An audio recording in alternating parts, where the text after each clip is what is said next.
Hello，大家好，我係 Vincent。係啦，成個禮拜冇出片啦，因為有少少混亂啊，成個人個思緒有啲混亂啊，係咁所以就都慢咗啲。不過就即係而家出條片咧，咁就希望可以快少少啦，因為其實就最近啲 AI 嘅功能咧，咁即係其實就勁咗好多，咁所以就都打字幕方面咧，都真係幫到我嘅，咁所以試下就咁講嘢，睇下可唔可以有一個比較完整啲嘅字幕出到嚟俾大家去望望。今次就主要係想就住各位網友嘅查詢啦，咁我就想去即係幫下大家，睇下可唔可以解答到大家啦。咁同埋一啲嘅 update 可以俾到大家啦。咁所以就我又唔會話整到好靚嘅一條片，跟住然之後就掟晒一啲 point form 出嚟。咁純粹就住一啲自己所知啦。咁同埋即係其實有一啲嘅網友嘅提問啦，咁就去回應一下咁樣啦。咁首先就其實即係可能有啲朋友其實有睇過之前啲片嘅，咁又或者係未睇過嘅，咁我就即係俾一啲嘅資訊大家先啦。咁尤其喺入住泰國呢方面啦，咁其實就因為喺泰國嚟講咧，咁其實就如果你要入境泰國咧，咁係真係有好多表格嘅。講緊你係居留一段時間，或者你想要去申請銀行開戶又好啦，咁或者做一啲唔同嘅證明都好，咁真係有好多唔同嘅表格，咁係證明你個人喺度嘅。咁譬如我而家咧，其實已經係有咗個Elite Visa 啦嚇，咁 Elite Visa 嚟講，咁其實就方便嘅，即係我真係覺得方便嘅，因為唔同在於你話喺個學生簽證上邊，如果學生簽證就真係你唔知幾時會去。佢係停咗，應該咁講就係話，你唔知學生簽證咧，下一次嘅續簽咧成唔成功，又或者咧，其實叫你去出境再翻嚟嘅時候咧，其實嗰個關員咧，我入境處啦、海關啦，咁嗰啲其實佢哋都會問長問短嘅，咁所以就其實如果我現時而家呢個情況係揸住 Elite Visa 嘅話，咁我就真係免卻咗呢啲嘅問題。咁但係就我最近其實亦都聽到好多朋友啦，咁其實佢哋都講咗一件事，就話喺嗰個 Elite Visa 上面嚟緊咧就即將會加價。咁因為我而家係申請嗰個就係5年嘅 Elite Visa 嘅簽證啦。咁5年嚟講咧，咁其實就係俾60萬嘅泰銖嘅。咁但係就如果5年之後或者係過咗1年之後咧，咁其實你係有權係可以 extend 多15年嘅，咁15年嚟計咧，咁其實就去做個 extension，咁就要俾埋嗰剩低嘅40萬，總共100萬咧，咁你就可以住20年噶啦。我而家就申請咗係5年噶啦，咁我之前就其實就比較觀望少少嘅，因為我想睇下過咗呢3幾年之後，咁其實我會唔會搞生意啦，或者真係可能真係同泰國人結婚嘅，咁我就真係唔使搞咁多嘢啦，係咪先？咁所以就我都係5年先嘅，咁但係就因為最近都收到消息啦，咁其實就話嚟緊 Elite Visa 咧就可能會加價，咁我亦都有朋友問過佢自己啲 agent 啦，咁佢係一啲嘅外國人嘅 agent 嚟嘅嚇，咁西方人係啦，咁我哋俗稱鬼佬啦嚇。咁其實佢哋一啲嘅回應就係話喺官方上面咧，咁其實佢哋未講話正式會加價嘅，咁所以就嗰邊就未有收到。咁但係即係我有一啲係朋友，佢哋係透過一啲嘅中國人佢哋去申請嘅話咧，咁其實佢哋就話嚟緊 Elite Visa 去做20年嘅話咧，咁其實就要去250萬嘅泰銖嘅。咁而當中其實譬如假設我哋可能做咗5年嘅話咧，咁有機會咧就可能我哋都要 extension 嘅時候咧，咁要補埋差價添。咁呢方面其實我就真係俾唔到個答案。咁但係一切以官方嘅作出嘅聲明為主啦。咁所以如果真係閣下係有機會或者真係想去申請呢一個嘅Elite Visa 嘅話咧，其實我覺得就真係可以去盡早去做到呢件事，咁就唔使要去拖到唔知幾時啦。咁所以就呢個係第一個建議啦。咁而有好多朋友其實都係問緊一樣嘢，就係講嗰個嘅呢個留學簽證啊，咁真係幾多，真係好多。咁有啲唔同嘅時間，咁其實都想去入嚟去泰國去申請啦。咁首先我想講翻咧，即係其實喺嗰個嘅申請嘅流程上面咧，其實就會係有2個唔同嘅方式嘅。咁譬如你話喺境內申請同埋喺境外申請啦。咁首先，如果你係已經係抵達咗泰國嘅話咧，咁喺泰國嘅時候咧，你就去同學校做申請嘅時候咧，其實都要5至6個星期先至可以做得到嘅。咁但係一樣嘢，其實因為早前咧，其實我冇記錯就應該係上年年尾啦。因為嗰陣時其實已經係禁止一啲嘅中國人其實去喺度去申請嘅留學簽證，連帶咧咁喺呢一個嘅香港特區護照嘅朋友們咧，咁其實都備受影響嘅。所以就此啦，我亦都再去同翻學校嗰邊去聯絡啦，因為我今日都去 text 咗個校長，咁去問翻其實究竟而家係得唔得啦？咁插翻電話出嚟先。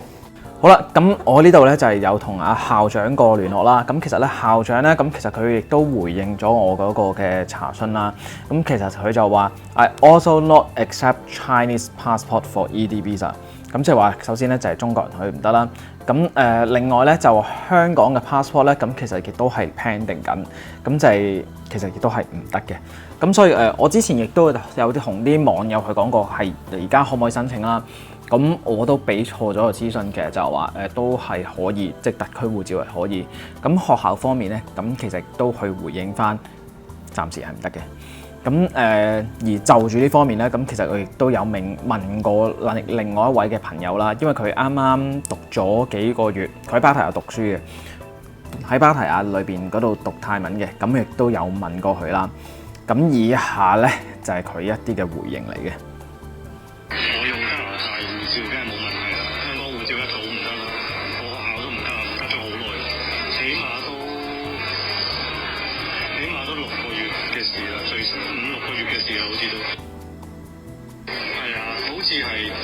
BNO 都要問下某啲學校真係得唔得，因為佢 BNO 嗰個即係個地方都係香港，要問下應該就冇問題嘅。好啦，咁呢個咧就係佢嘅回應。咁其實就因為我朋友咧，咁其實就差唔多半年前啦，咁佢都係申請呢一個嘅泰文嘅學校去讀書啦。咁當其時咧，咁佢都係去因為嗰個泰國嘅政策咧，佢哋係禁呢一個中國籍嘅朋友去申請呢一個嘅讀書簽證嘅時候咧，咁特區護照亦都係備受牽連嘅。咁佢當初就係其實佢因為咁樣，咁佢選擇咗用加拿大嘅護照去做啦。我唔知道其實特區護照同埋 BNO 佢邊佢哋可唔可以做到個分辨啦？咁其實如果真係可以做到嘅，咁當然係好啦，即係你都仲有 BNO 嘅話，咁你都可以申請。咁但係呢方面真係唔知道，係啊，咁所以其實就呢個有待商榷。咁呢個係俾大家一個 reference。希望就係泰國學校嗰方面，咁其實佢有一啲嘅更新可以通知到我嘅時候，我都俾翻大家一個新嘅信息。咁好啦，咁另外一件事咧就係一啲表格啦，頭先我講過啦。咁譬如假設你即係其實已經係入住咗，或者即係準備喺度住嘅話，咁好多唔同嘅表格佢哋要去俾啦。咁 TM6 呢個表格咧，其實就以往早幾年咧入嚟泰國，其實舊年咧都仲需要嘅。咁但係而家入境咧就冇咗 TM6、TM6 呢個表格啦。咁所以就呢方面其實大家就唔使噶啦。咁另外咧就有 TM30啦。咁 TM30咧究竟係咩嚟咧？TM30咧其實就係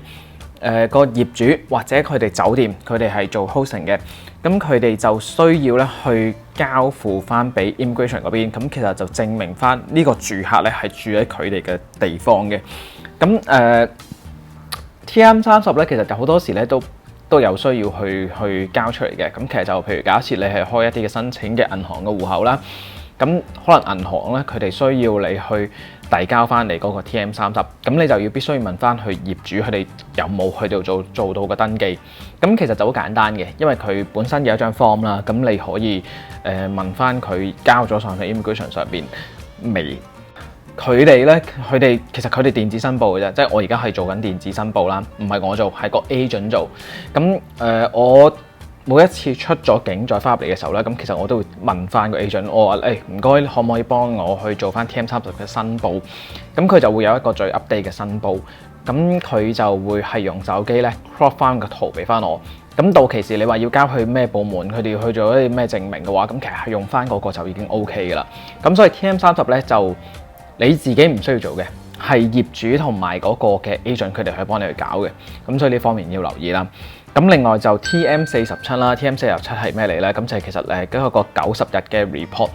90日嘅 report 咧，咁其實就係假設你無論你係用學生簽證又好，或者係任何形式嘅簽證，而你並不是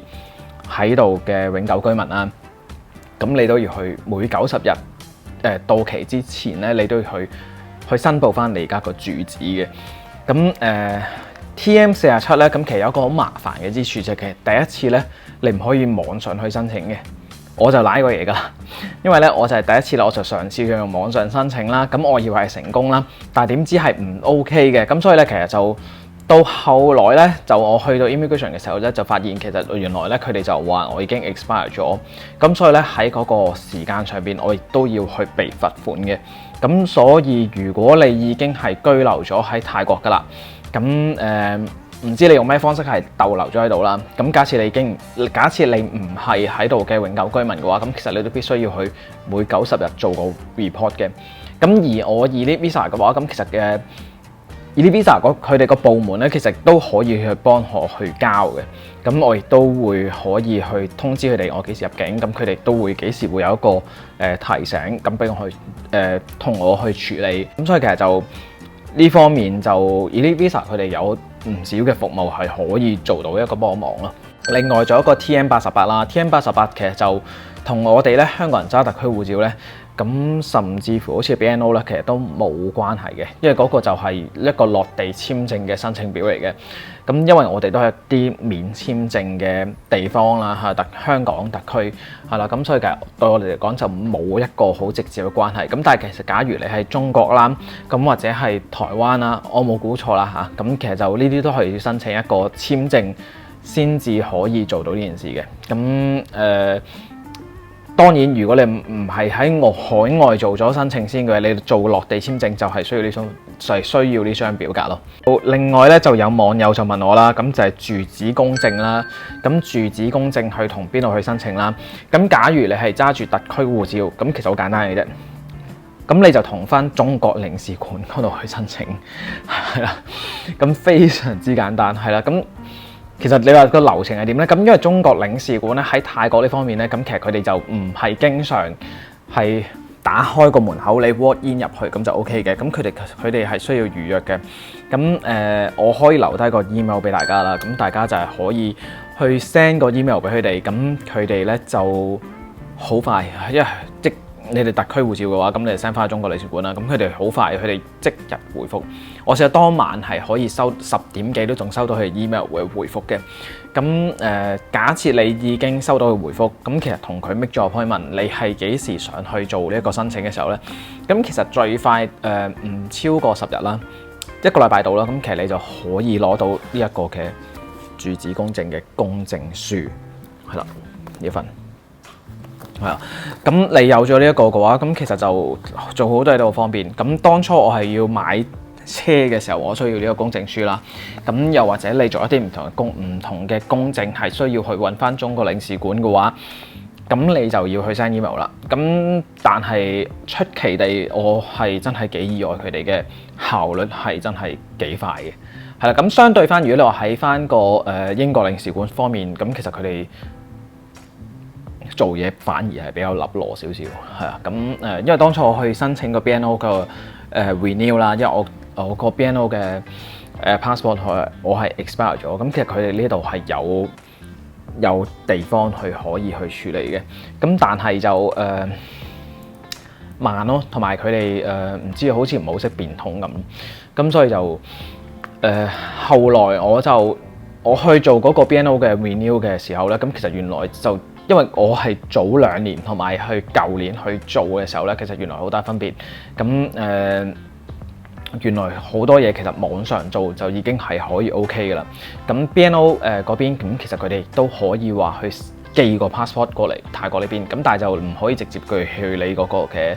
地址，咁佢只可以寄去一啲嘅指定地方，你到時去攞嗰本護照咁樣咯。咁呢個就係咁樣啦。咁睇下先啊，仲有啲咩問題先？係啦，咁回應翻頭先嗰個問題啦，其實就如果係要申請個學生報讀泰文嘅學校嘅話，咁其實就我都係建議喺海外做咗申請先嘅。咁因為到咗嘅時候再申請咧，咁其實就你會好緊張，因為好多嘢都係唔知道幾時佢哋會可以成功到啦，咁或者真係幾時係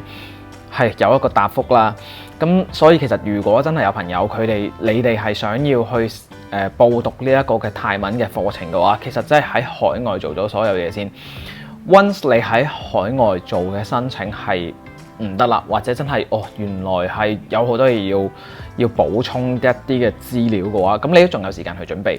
但係到咗嘅時候，咁如果真係有啲咩文件上面嘅嘢，或者真係當局佢哋會有一啲嘅唔同嘅 reject 嘅話，你就因為可能本身你落地嘅時候，咁其實就已經30日簽證，跟住之後你話做 extension， 跟住又 extend 唔到嘅話，咁對你自己嚟講咧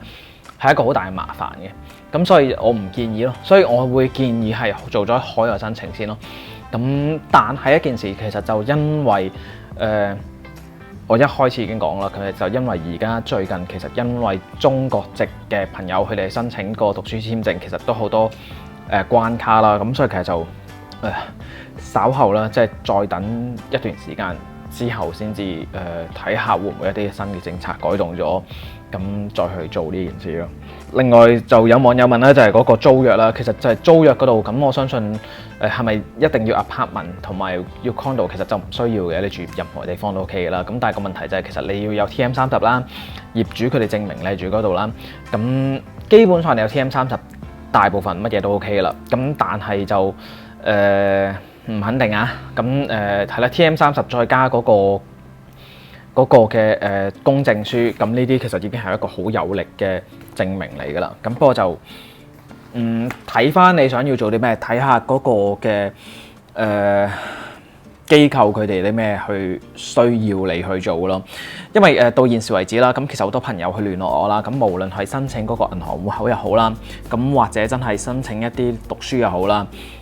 每次咧咁其實佢哋嗰啲機構咧，佢哋嘅回覆咧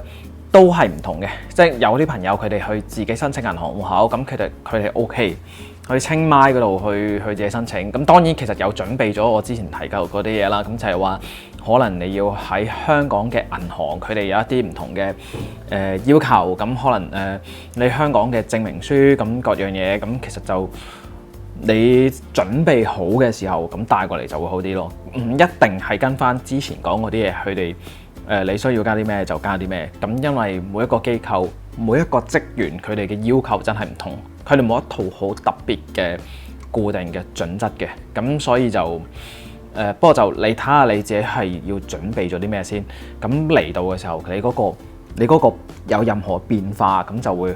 你可以快啲去處理到咯。係咯，咁暫時今日係咁樣嘅 update 先啦。如果你哋有咩問題嘅話，歡迎你哋去留言啦，睇下我可唔可以問到啲朋友啦，咁或者即係我自己嘅個人分享啦，可以俾到一啲資訊你哋啦。咁同埋係啦，最緊要去